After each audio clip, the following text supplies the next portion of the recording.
38-ish or close to 40, you still feeling Is some it? excitement going in? Yeah, the first day, let me turn this off. The first day is always, there's always a level of excitement that goes around that. And we're actually starting way earlier than we've ever started. We've kind of stayed with that October 12th, 13th, 14th, 15th, and somewhere around that week. And I just felt like kids were like really excited to let's get started. So this is the earliest, and I know I'm as excited as I was.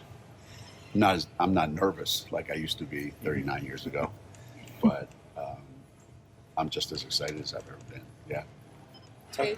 Paige said her favorite part of the Europe trip was eating an American burger. How does that make you feel? It makes me feel like we wasted a lot of money. That we should have just left her here and catered burgers for her or something.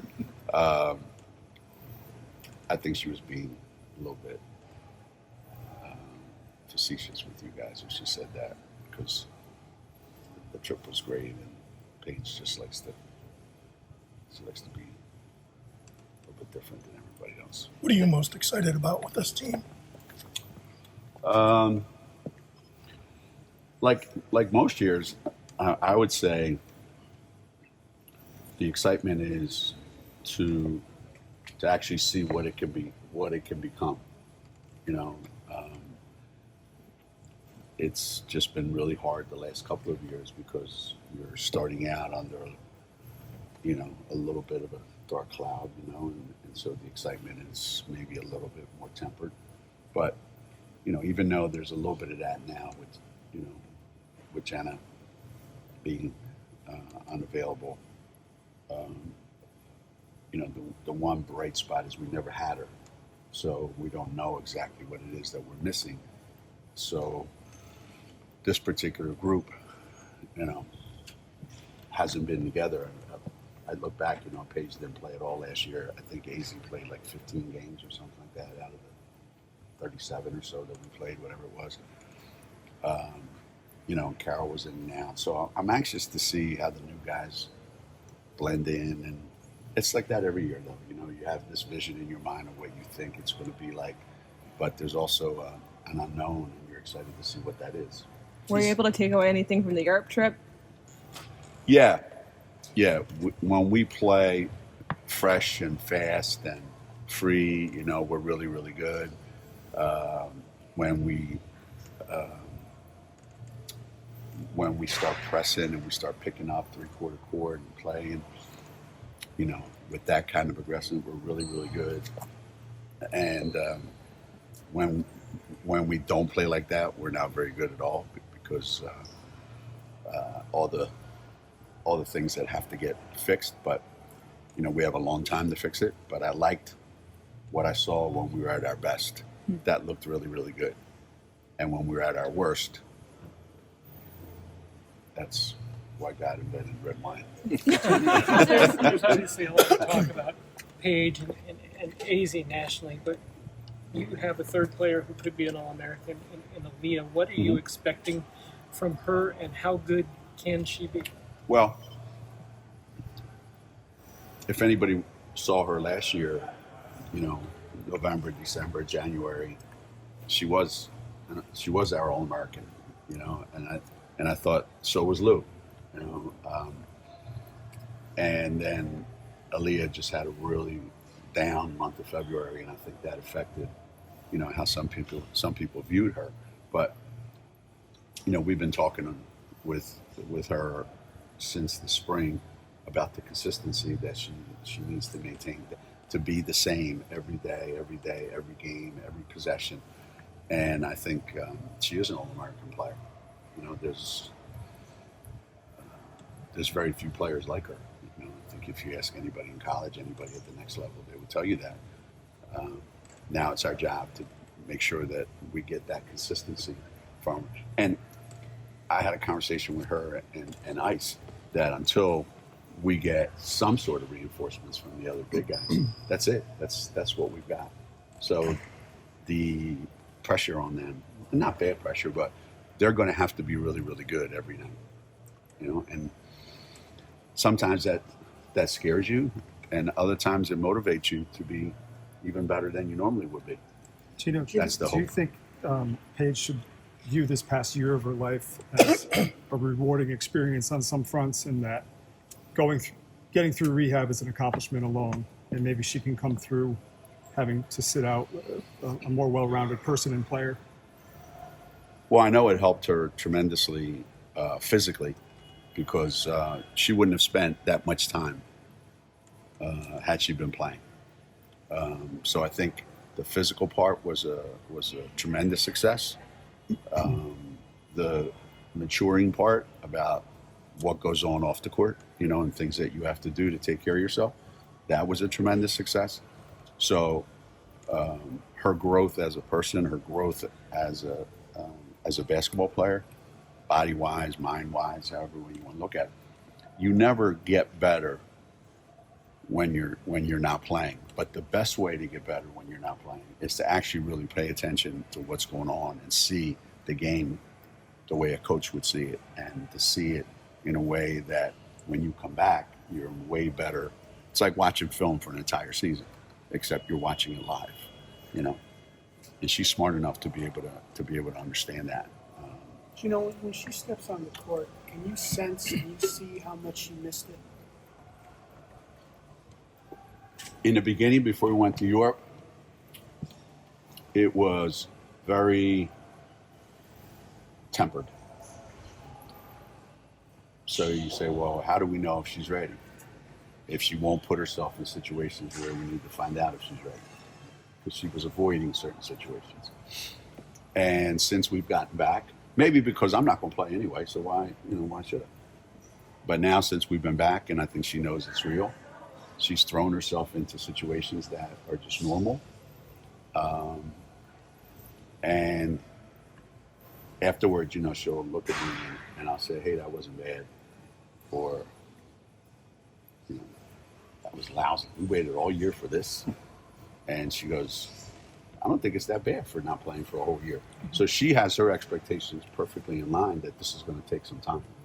That she's not going to step out there and be Paige National Player of the Year freshman year. That's going to take a little bit of time. She talked about sitting around for so long that she can't wait to get out there and fire up the crowd, even though you and CD might not approve of it. Do you see that energy? And how, you don't want to. You know, when kids that. don't do what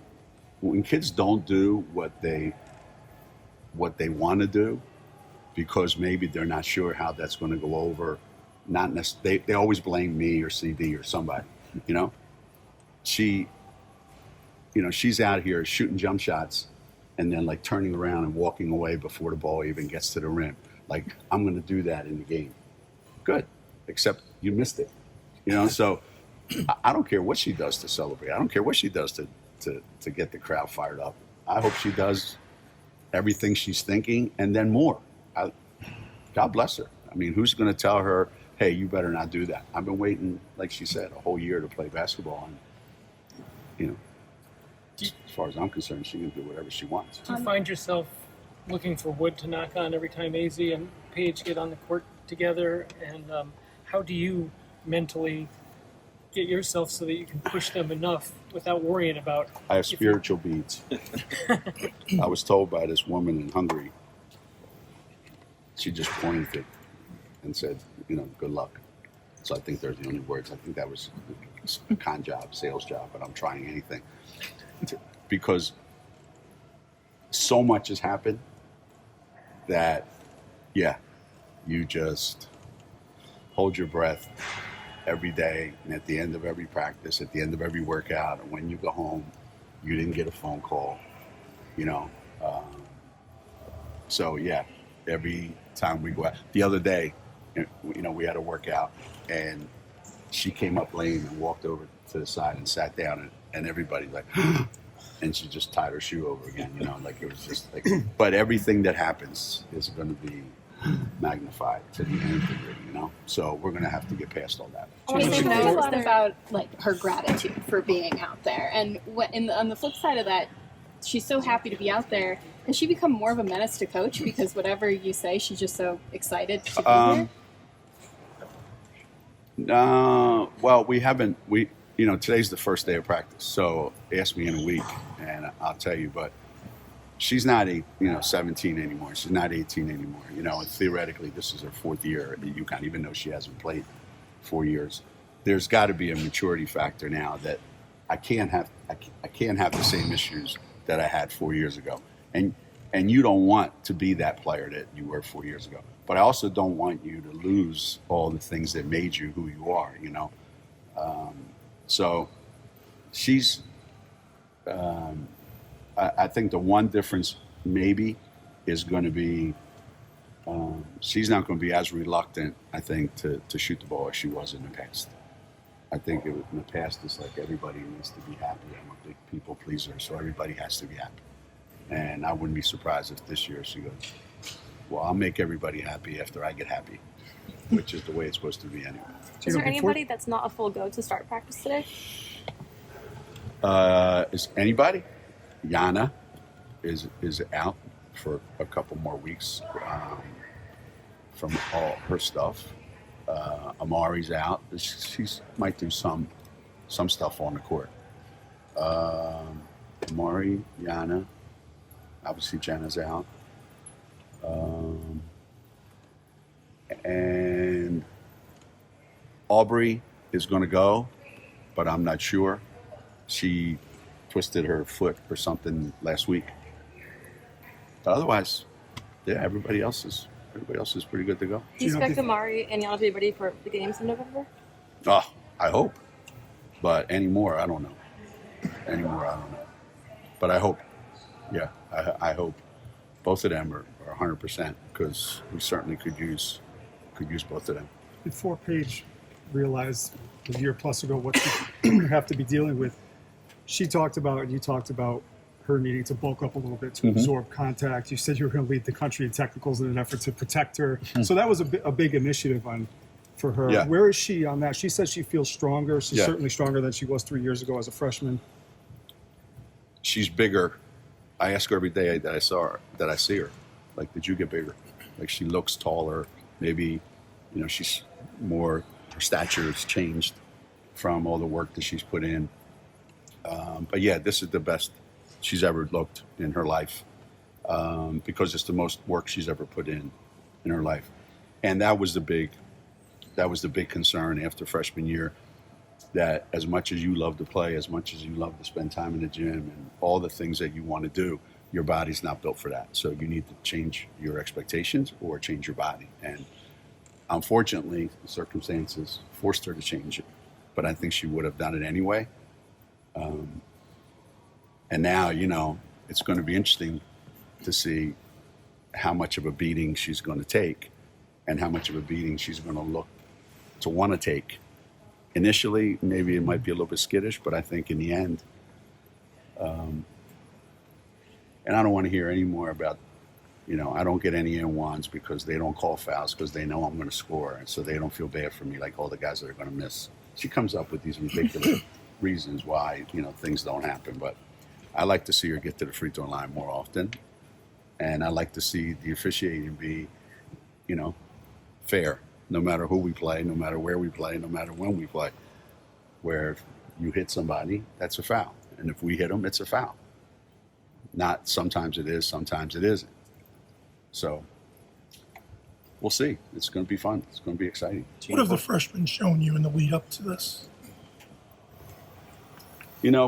I would say of the three, KK's probably been the most consistent in her approach and everything that she's brought to the court.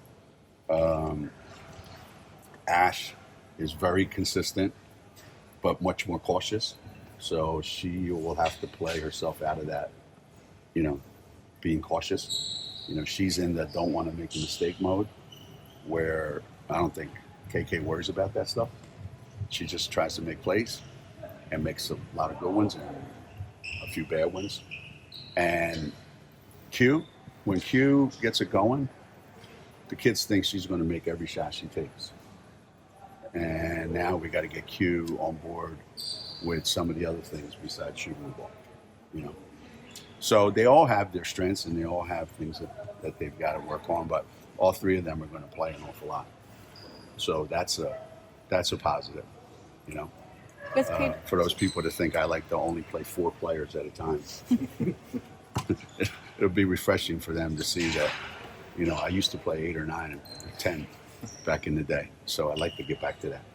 with Paige back, how do you just envision Nika's role this season? How envision Nika? Well, if I was Nika, I'd be pretty excited. Just dribble the ball to half court, pass it, and then get out of the way. All right, give it to AZ, give it to Paige, you know, give it to Ice, give it to Aaliyah, give it to guys that are going to be able to score, put them in good position to score, and you've done your job, you know. And then pick up full court defensively and be disruptive like you always are. So I would like to think that as many times as she, you know, found shooters and found scores last year and all the assists that she was able to get, I think she's probably going to have an opportunity to do more of that. Except that Paige is going to steal some of those because of how many times she'll have the ball. But, you know, Nika's, this is her 4th year, so she needs to be, you know, 20% better than she was last year. Geno, both Paige and AZ talked about the mental part of the game. You can coach X's and O's and they can have the basketball IQ, but from a coaching standpoint, how do you help the kids, like Paige is starting, stopping with injury, AZ starting, stopping with injury? How do you help coach the mental part of the game? Sometimes that's just the maturity that they have to have. There's not much you can do for them other than put them out there and have confidence in them and keep talking to them about, you know, remembering who you are. Don't let what happened change who you are. And I know that's easier said than done because I don't have to go through it. They've had to go through it.